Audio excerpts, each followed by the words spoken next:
Hi, everybody. Welcome to Bizzy Living Sober. Bizzy Living Sober. Hi, ladies. What's going on? This is episode 178 with the ladies that wrote the Sober Lush. How awesome is that? How are you guys, Amanda and Jardine? Good to see you two. I'm great. How are you? I'm doing well in these crazy, uncertain times. Which is a lot. To be doing well is a lot. Well, it's hard, right? Yeah.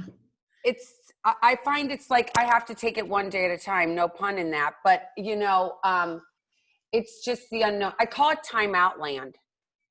Oh, that's good. You know? Yeah. I'm going to borrow that. What do you mean by that? Because when you have kids, at least when my kids were little, I'd be like, all right, you're going in timeout. And like timeout land is like, there's no real, it's not really time, really. You're just sitting there, right? You just can't do anything. You just have to sit there and the time will go by. So if it's, when the kids went to timeout, it was normally 10 minutes maximum. But, this is like endless. I don't know when it's going to be over. So I try to just enjoy the moments as best I can, because it's different everywhere we go. I'm in Florida where, the numbers are ramping up and it's very uncertain, right? Yeah, I do not like uncertainty and I'm a control freak. So it's a good thing. I've learned a lot of tools for dealing with uncertainty and situations I can't control.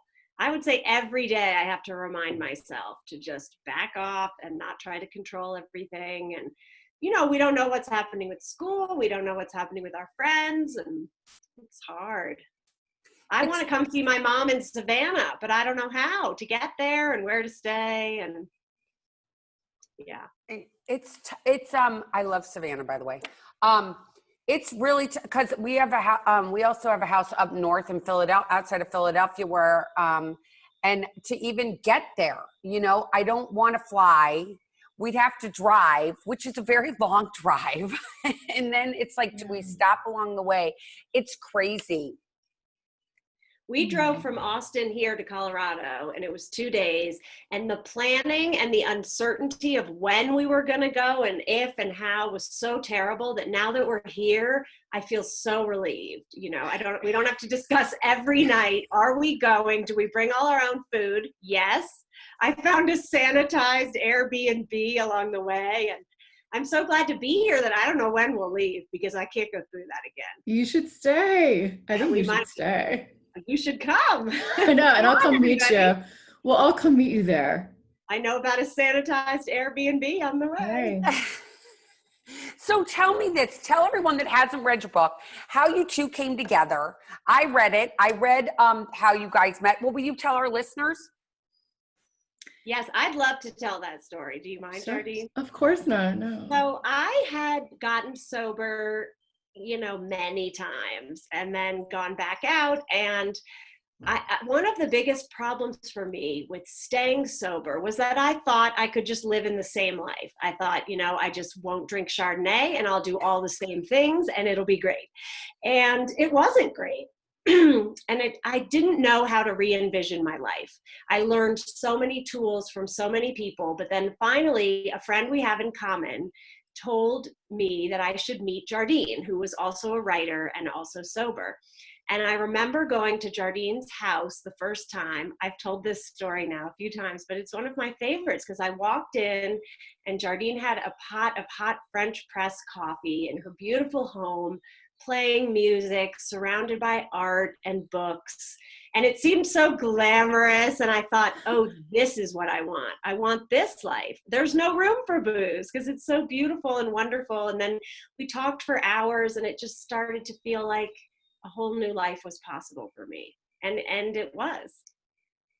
It was great because we got to connect too through being writers and the very beginning of being an adult and pursuing a writing career and who we romanticize, like what heavy drinking, hard living writers we adored. And it was nice to have that little touchstone, like a little place to launch into sobriety from as we talked. It's hard sometimes to find that common space if you're looking for something besides just I want to be sober. You're looking for like a grounding in the life you already live. So we were lucky. I think a lot of the book comes out of starting there, and a lot of our friendship came from starting there and dreaming the same things when we were young and pursuing and the same that's what you things as need writers, is someone you can text who gets it when you're in the who middle gets of it, the who gets situation. something, who gets some part of what you're after, And I love that because it's kind of some of the ways you guys, how you glamorize the drinking is like kind of like The Great Gatsby. I'm just going to go there because I know you guys mentioned that, and how it was beautiful. And, I too, when I was younger, that's all I wanted to be, was like the grown-ups in the beautiful dress with the beautiful cocktail in the beautiful glass and just with the beautiful cigarette, just like the whole, that whole picture that you describe is what I wanted too. And then you realize, oh, okay, I don't process alcohol like other people do. So now what? Then you have to dismantle the whole idea of glamour. It's so crazy to like take it apart. We've talked a lot about that between ourselves, and then again, I think that came out in the book a lot, is like, how do you forensically figure out how you built up this idea of glamour? Or friendship and alcohol were inseparable to me. Like true friendships had to do with benders and like trips where you remembered like one day out of 6, and like all these different constructions where you have to slowly take them apart and be like, oh, I put the beautiful dress with the beautiful glass with the beautiful house, that equaled glamour, but it's exciting to find the tools to take it apart. It is, and it's hard too at times, it's hard to say, okay, that's not real. What I was doing for so long was really not real. Like going and having all these experiences that we don't remember, and then having that remorse, the guilt, the shame, all that came along with it, and going, oh my gosh. For me, it was 37 years, I didn't get sober till I was 37. So I was like, oh my gosh, all these experiences I had always went along with, oh, but I don't really remember. I mean, that was one of the hardest parts for me in staying sober, honestly, was the first few months that I had to look back on all my past experiences with a new lens. And it was so shameful and unbearable that I really wanted to go back to the perspective that was all okay and just jump right back in and be like, let's just ignore that knowledge and go back into it. And actually, I'm in an incredible online group of sober people called the Booze Free Brigade. It's on Facebook, BFB. And someone just today in the first few weeks was saying, when is this crushing shame going to end? And that for me was getting past that point and starting to feel proud of myself and starting to say, yeah, that was not good, but it's different now. That was a huge tool for me, feeling proud of myself. Yeah, hard to get there, though. It does. And, my first phrase that I actually coined was sober, not ashamed, because I had 2 grandmothers that were alcoholics, and my family would talk about them like, oh, they're alcoholics. And, hiding and the whole shame that went along with that. But then they're like, you're an alcoholic, but here's a cocktail, right?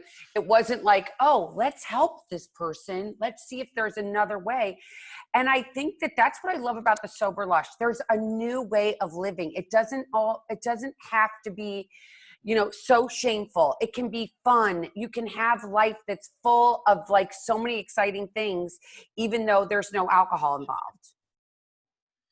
I think sometimes I overdo it now. I'm so that is so important to me to remove the shame from the equation that I kind of like, even when I don't know people that well, talk a lot about, and I'm sober, because I kind of want everyone to know, because I'm really proud of it. But also I just want to be able to talk about it in a normal way. I had to quit. I did. And here's what's next, and that's what we wanted to have the book be a part of. Maybe people reading it who hadn't reached a terrible bottom, but thought, would my life actually just be better removing all this drama from the equation and this booze? And so we wanted to, it's been wonderful to talk about this book, because it's the kind of book you're not going to hide when you're, reading it. Hopefully you'd be able to say, yeah, I am a Sober Lush and proud of it. So tell me this, did either of you go through rehabs or anything like that? Was that any part of either of your journeys?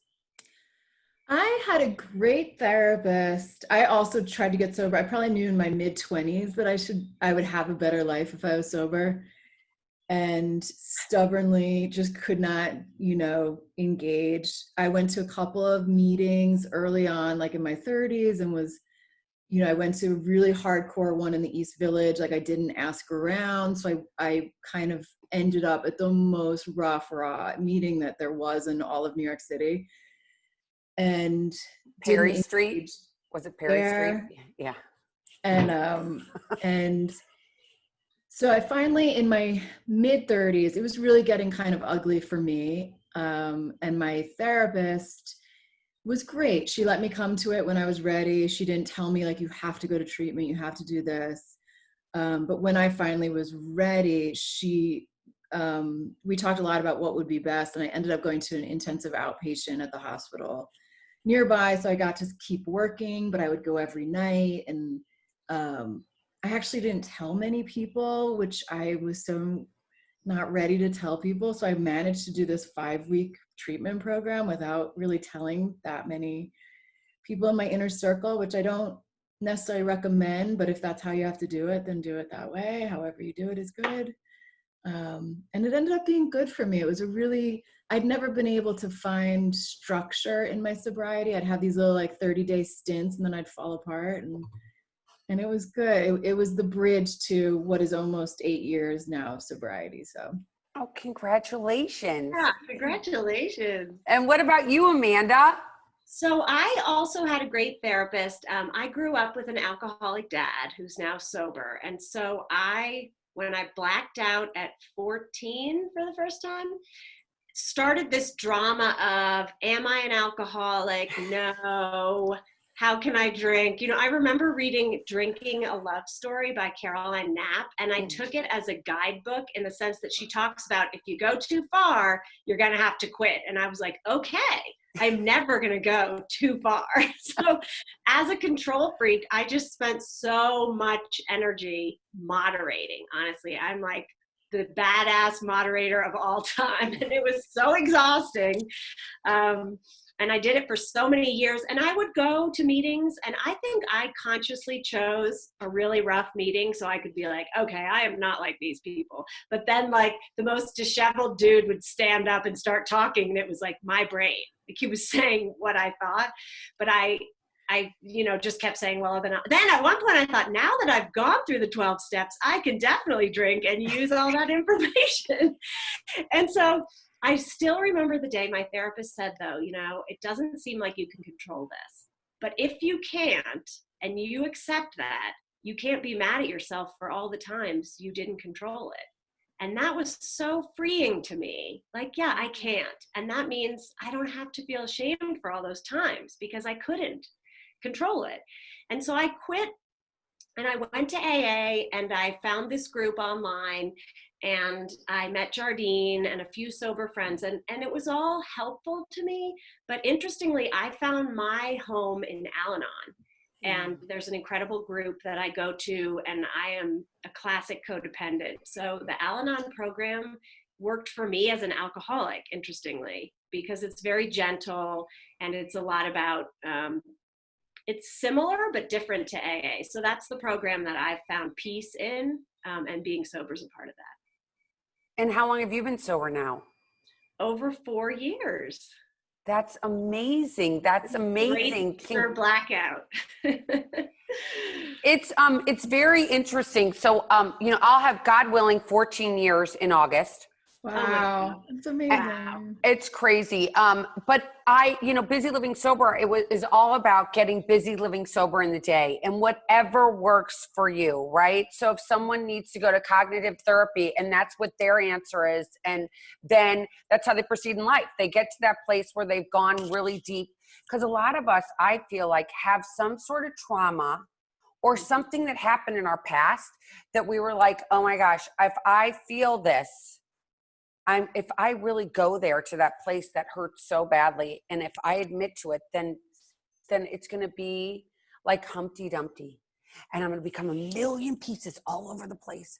And you won't be able to put me back together again because I'm so broken. I'll be like a puddle on the ground. Yep. You know, and I think, Completely.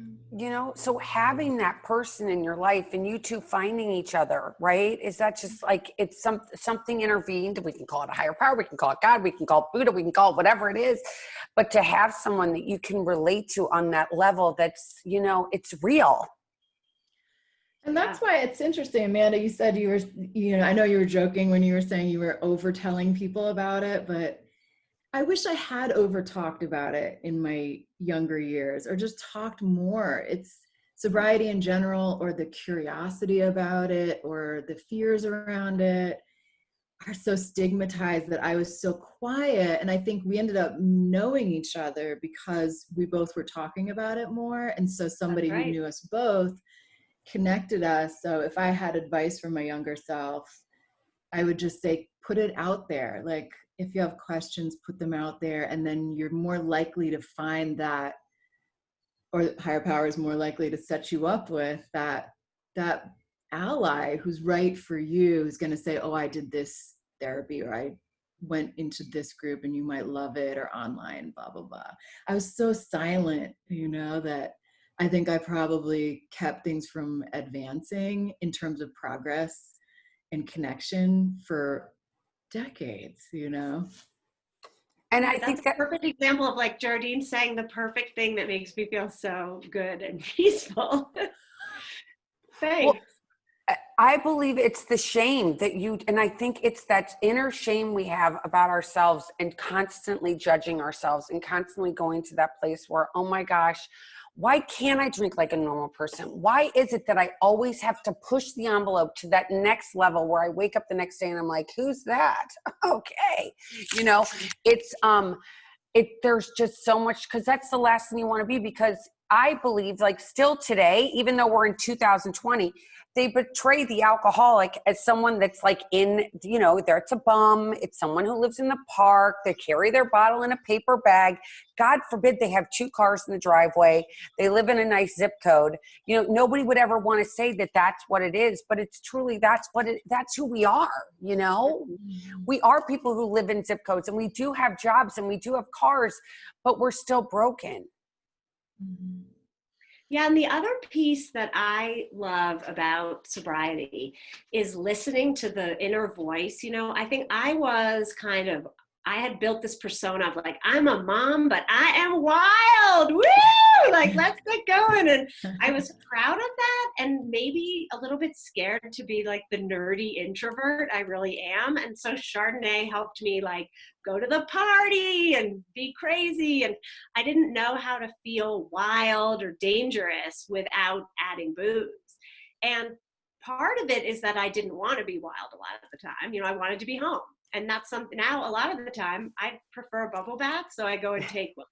But it's also amazing to show, like, I have an 8-year-old daughter, and it's really fun to show her that you can be fierce by hiking a mountain, you know, to the very top, rather than being fierce by like getting wasted with your daughter at the party.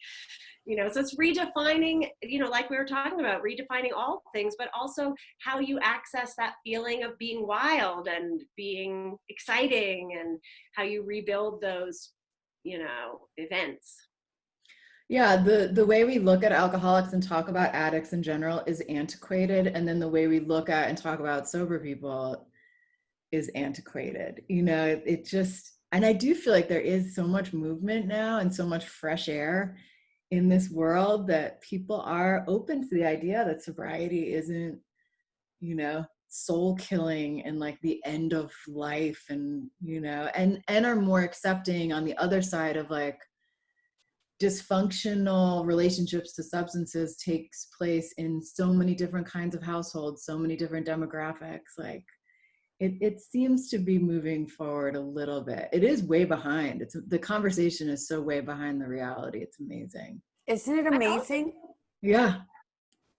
It's wild. I feel like we are, and I think of you, Bizzy, doing this as well. We are creating a space for women in our years, you know, who are fierce and feeling young and we're healthy, you know, because it's not pretty. Like the hard drinking woman over 40 is not generally a great role. But what are the roles? You know, where is the fierce mom? How does that get created? You know, where is the beautiful, powerful, sober leader? And that I think is really exciting that we're starting to see those roles be redefined, because I think a lot of the reason, for example, people of my mom's generation drank as they got to be my age is that they weren't that happy. And they weren't allowed to say, I don't want to make this dinner. I want to go get the career I always wanted, things like that. And so part of being sober is hearing those voices that say, I'm not doing it this way. You know, I'm going to listen to my heart and do it my way and build a life that I don't need to have a few cocktails to sort of soothe myself at the end of the day. So I love that part of it, you know. I have to say, you know, when you talked about being, and I just love to say loud and proud, I don't know why that keeps going through my head, but when you talk about being loud and proud, I have been loud and proud about being sober for so long. And my real name's Elizabeth. They call me Bizzy, is my nickname. So through fruition, it became called Bizzy Living Sober. And so all my kids, I have 3 children. One is now almost 20, they're 23, 22, and 20. And so everybody knows that I'm the sober mom. And I have to tell you that it's interesting when you have kids nowadays and they know about the sober movement, right? They know kids are now realizing that other kids are having to get sober because of the opioid problems that are going on in schools today. It doesn't matter what demographic you're from, right? That's a big thing about heroin and other opiates. It just goes into every part of society. And it was interesting. I'll just tell you this quick story. So my son's, he's now graduated from college, but when he was in college, he'd call me and he'd say, Mom, these other moms will come to fraternity parties and they'd have to tie a yellow balloon to their back so that they knew that it was a mom that was getting drunk with the kids. He said, could you imagine? He's like, Mom, I am so happy, but that would have been me. I'm not going to lie. That would have been me. I would have been the mom that's like, sure, let's play quarters. You know what I mean? Yeah. Yes, I do. Unattractive. I remember, you know, you go through all these scenarios like, well, I can be sober, but not if I go to Rome, not at my kid's wedding, you know, like all these things. And I remember thinking through, I actually wrote a scene in one of my books at the wedding, and they're the older parents, and the dad stays up smoking cigars and drinking scotch, and the mom at like 10 is like, I'm happy for this wedding. I'm going to go drink tea and read upstairs. And I remember thinking, yeah, that's who I'm going to be, like this white-haired, elegant woman who's like, good night, all. I love that. Rather than being, the yellow balloon, white-haired mom. Oh, my God. That yellow balloon image is going to stick with me for a while. That is rough. Oh. When he called me and he said that to me, but I could totally relate to it. But so many people think, and at least for me, I know that when I had to finally give up, and booze, I have to say, was my best friend. You know, it made everything okay. It was like the one thing that I could go to, and it always did the trick. I mean, yes, I'd wake up many times going, I was a blackout drinker from a very young age. And coming in, and, you know, I used the 12 steps as well. And but that was like, I have to tell you, that was the scariest thing, was like going to say, I'm going to give this up. This is like, wait a minute. I mean, like, I was more scared to give up booze than I was to get married, buy a house, buy cars, have kids, all those scary things in the world that we do. That was not that scary compared to giving up booze. Do you agree? Yeah. Oh my God. Yeah. It was entwined with everything. It was like what I thought was cool, what I thought was beautiful, what I thought was real living, like true bonding, all these things that, you know, I labeled as authentic, like going to Rome is really going to Rome if you drink, you know, all this. I really thought I was going to live a lesser life. And the opposite has turned out to be true, thank God. But yeah, it terrified me. Again, past knowing for more than a decade that I should be sober. That's what kept me from, is just that literal fear and then a big abstract fear. It's crazy. Yeah, I had built everything around. All of my friends drank a lot. We had a whole life set up with the kids. We would go to people's houses. This is how it worked. We'd go to the lake house. Who would bring the wine, or were we drinking vodka because we were dieting? And I had to, I think the fear, I understood that to stop drinking, I would have to change a lot of my life. And I was scared I would lose everything. And I lost a lot. I lost a lot of friends just because I couldn't go to the parties anymore, or we didn't have as much in common. And then many friends changed to lunch dates, and I made new friends. But that process, about a year of every event saying, yeah, well, we're not actually hosting the giant New Year's Eve party that I black out at every year.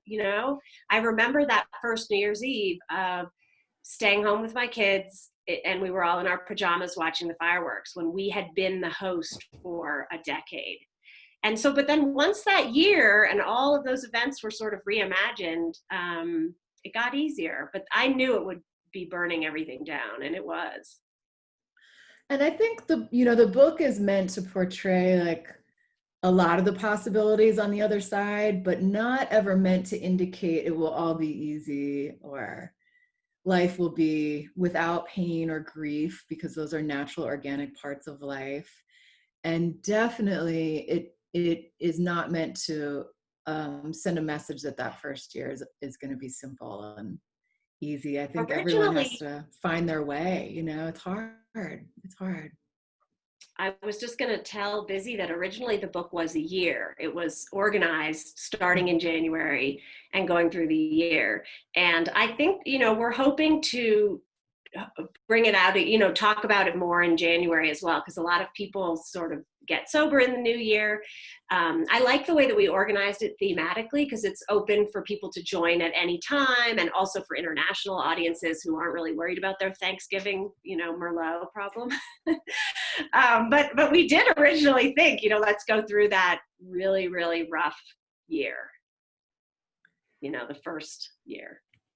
Can I tell you when I read it, and my husband, who's also happens to be sober as well, he and I we were looking at it on the beach the other day, and I was like, what would you say this, like, how would you describe this book? And he said, there's a book, I don't know if either of you know of it, it's called Sober Living. So it's antiquated because it's a book, and Jardine knows exactly what I'm talking about. It's a little antiquated, right?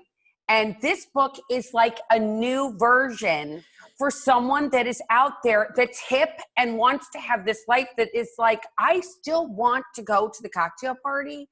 I don't want to be left out of guest lists because of the fact that I'm sober and proud, but I still want to be able to come. But how do I go?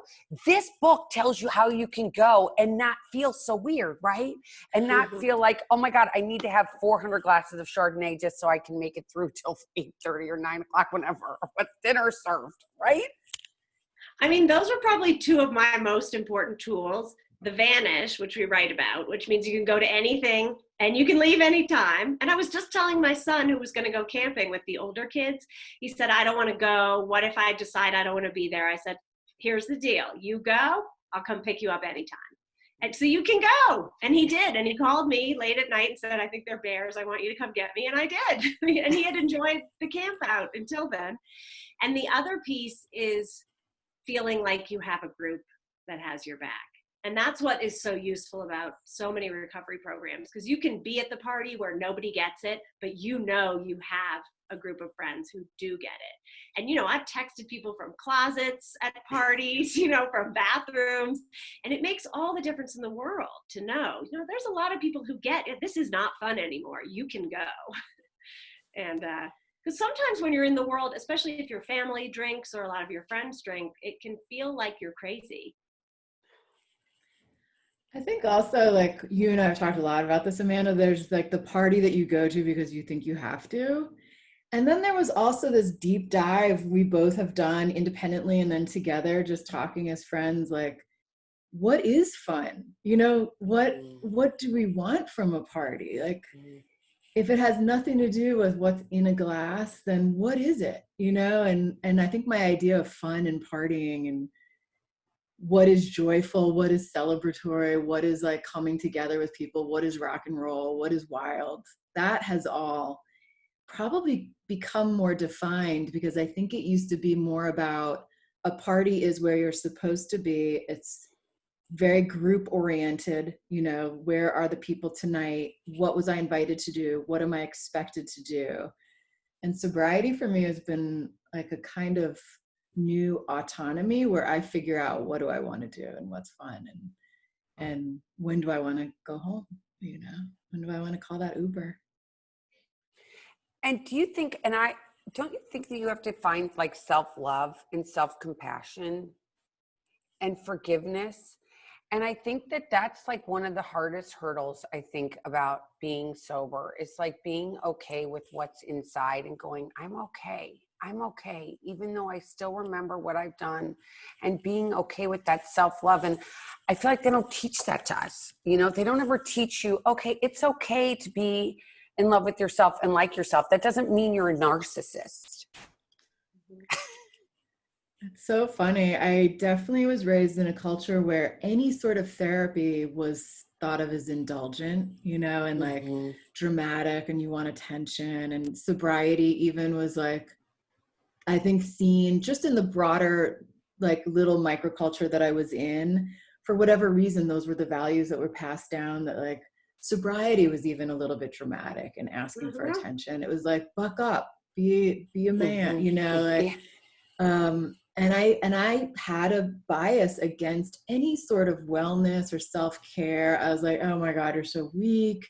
You're so indulgent. Like, and now I just can't, I've traced back where those things come from. And it's been a fascinating little exploration, because they're just random values that I happen to be born into this culture that, that handed those down. And it's so exciting to realize you can go and find new ones that work, because absolutely self-love is not narcissistic. I think the more you know, the better care you take of yourself, the better you can take care of other people. So ultimately it's a generous thing to do. It's a community oriented thing to do. You start here, and then, you know, you have more to give.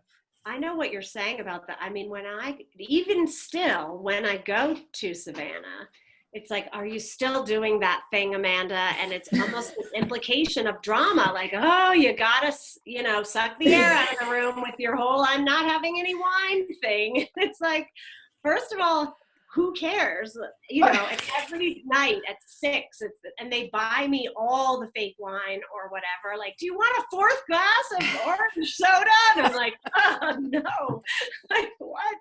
And it's so freeing not to revolve around that 6 o'clock. We know we're all just gonna congregate in the kitchen, and I'll say, oh, who wants to go to a movie at 5:15? And there's this like, we can't be out of the house. And it's wonderful in my normal life where I don't even think about it. You know, I do have a ginger beer with lime juice most nights, and I love it. I love the ritual of sort of turning to evening. But I know what you mean. I had a lot of negative judgment about, like, everyone thought I was being dramatic by saying I needed to quit, because I had not been like a flamboyant problem to anyone else. It was more of a problem for me to not be wasted and to be like, I don't want to be here. That was way more a problem for other people than me just going along with it. So yeah, I had to fight that. It's really strange, isn't it? That they'd be like, you're so dramatic that you're deciding for yourself that you don't want to drink alcohol. Meanwhile, like the actual drama that comes at the end of a dinner where like people have had like 3 bottles of wine each, you're like, really? I'm dramatic? Y'all are crazy. You know, I mean, and it's good to parse these things out though, because you can see what's crazy. At my house, it's like I could look at a clock, and when someone will be like, so what do you all think of this 10-year-old issue that we still disagree on? I'm like, oh, it's that time. And so now it's time. And what do you say to the person that's out there right now? And I think that given, you know, what has been going on in society with this COVID-19 and a lot of people being at home, and I think more people are turning to alcohol as the solution to the problems that we're feeling on the inside, right? I mean, I know that I've been feeling, I eat cake or I'll go get some candy, you know, chocolate bars or whatever. And what do you say to the person that's out there and they're like, I can't, how do I get away from it? I'm like, here I am, I'm in my house, I can't get, it's sitting there, it's so easy just to pick that up and just make all my problems go away. What do you say to that person that's out there feeling that way? Do you have any advice for them? I would probably, again, because I didn't do this when I was younger, I would probably emphasize reaching out, even if it's just listening to podcasts, reading books, getting into a Facebook online group, just hearing other voices, because I think it's partly being alone with all of that chaos that is so exhausting and like hard on a person. I think giving it up, there's never, Amanda and I have talked about this a lot too, there's never a good time. It's like there's never a good time to have a baby or write a book either. Like, so quarantine is not necessarily like the easiest time to say, I'm going to now start a 30-day stint. It's also not the worst time though. And there's so many online resources and people that are so ready to share wisdom and knowledge. Like once I started asking, there was just this abundance of generosity from people willing to share what they had learned. So I would say reach out in whatever way a person is comfortable. I would say to the previous me at 4 o'clock who knew I wanted to quit, but was basically deciding to pour that first glass of wine and then moderate it for the rest of the night, I would say, you think that the hard part is stopping, but you're in the hardest part now. And that the freedom from those thoughts and from that 4 o'clock dilemma with yourself and letting yourself down, the freedom is worth the first few months of just sucking it up and not drinking. It's going to be hard tonight, but right now you're in the worst. And there's this free, happy life that waits for you if you start today. You just stop drinking today. Yeah, because when you, Amanda, especially when you were talking about how you would go and you would manage it, like just the management and like, where is there enough? Is there not enough? How much? I mean, am I going to do it today or am I not going to do it today? If I am going to do it today, how am I going to hide it? How am I not going to be hungover? What am I going to do if I am hungover? I'm going to be hungover. What? And until I got sober, did I realize it was like prison. Don't you guys think it was like prison now that you think back? Because it was like, that was my God. Yeah, I mean, I still get emails that are like, self-monitor your data, your drinking data in this spreadsheet that I was doing. But I remember clearly a night at the Texas Book Festival, there's a black tie party and I had this beautiful gown and I had the party beforehand. And I told myself, this was in my period of, I will never drink more than 4 glasses of wine again. And so I had this party, I had my gown, all my friends were there, I drank 4 glasses of wine, and then everyone went to the big event, and I knew if I went, I would drink. So I was like, well, I got this under control, I'm not gonna go. And everybody left, and I was sitting alone on my couch at home, and I thought, like, this is winning. This is pathetic, you know? And the following year I went to everything sober. I could go anywhere, I could leave, I could stay, and the freedom of that. But I still remember sitting there in my gown like, yeah, I'm moderating. Good for me. What? Yeah, it is a prison.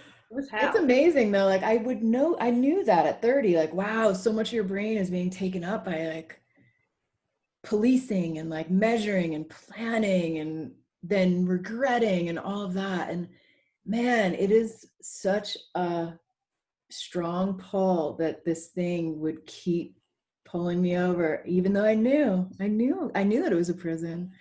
For me, it was a prison early on. And it is amazing how it can still override all of your logic and all of your own intelligence and get you to go out that one more night or pour another glass. So figuring out what that pull is for me was massive. Like, why is all of your, common sense being eradicated by this gravity,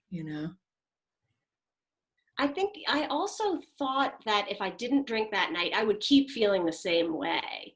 And when people said to me, oh, there'll be a day when you don't think about it at all, I did not believe that at all. And instead it's like all those thoughts are replaced with feeling good. Like, I wish I could have wine, but I can't, and I'm so proud of myself. And it's just such a much nicer loop. But I think I didn't really believe that that's how it would be. It would just suck, I thought. maybe that was part of mine too. Because I look back at that, I'm like, wow, I was just stuck in this thing for so long, like knowing and then doing the opposite, knowing and doing the opposite. And it's interesting to figure out what was going on there. And the freedom that you get from it. And when you're looking back now in hindsight, right? The hindsight is what is so cool. It's like, wow. And not regretting who I was. Like, I don't regret all those crazy antics. You know, I wish I remembered some of them, but I don't, you know, you think about it. It's like, now I'm a grown up. The last thing I ever wanted to be was a grown up. Yeah, I know. And that was part of it too, I think. Like, I was a mom of 3 kids, but I would drink whiskey. So I was young. It's like, that doesn't really, I guess that nothing makes you look younger and more fabulous than getting wasted in your mid-40s. Oof. I have so much fun with the kids. I do a lot more fun kid stuff. It's so freeing and great. It is. It's so amazing. You guys are awesome. Okay. This was just to just to be on with you two. I just feel the energy, even though we've never met before, but through the Zoom, I'm feeling the energy. I love it. I love that you guys have been vulnerable, that you put this book out there. This is a resource for people today, you know, so they don't have to feel like I'm such a loser. What am I going to do? I'm going to be at home sitting here by myself and I'm never going to have fun again. I hope so. That's definitely the dream. So thank you so much. And the people know they're not alone. We're all here. Mm-hmm. We're all doing it, you know? Yeah, that's the hardest thing, because I did think that I was going to be alone and I was never going to be happy. Mm-hmm. And it's funny because we talked about, what does happiness really mean, right? Yeah, completely. Building that up from like the little building blocks, like it's an exciting thing to do. Whether a person is doing that in sobriety or just doing that in the middle of their lives, it's very similar. A lot of people do have this break where they rethink it all. So. And that's what we're able to do during Time Out Land, right? Exactly. Actually, whether we want to or not. Exactly. You're forced to be with your feelings. And if you do, so the people that are out there, please pick up this book and know that you don't have to be alone. And that we too, we are examples of how we're living our lives today without being with that bondage, that crazy obsession to drink anymore. It does go away. It just takes a little bit of time, right? Definitely. Yeah. Absolutely. And picking up different tools. Well, you ladies, thank you. Thank you. I hope if you write another book, you'll come on, will you? Thank you, of absolutely. Course. Oh, please yeah, thank you. Thank you. And until next time, everybody, keep getting busy, living sober. Bye-bye.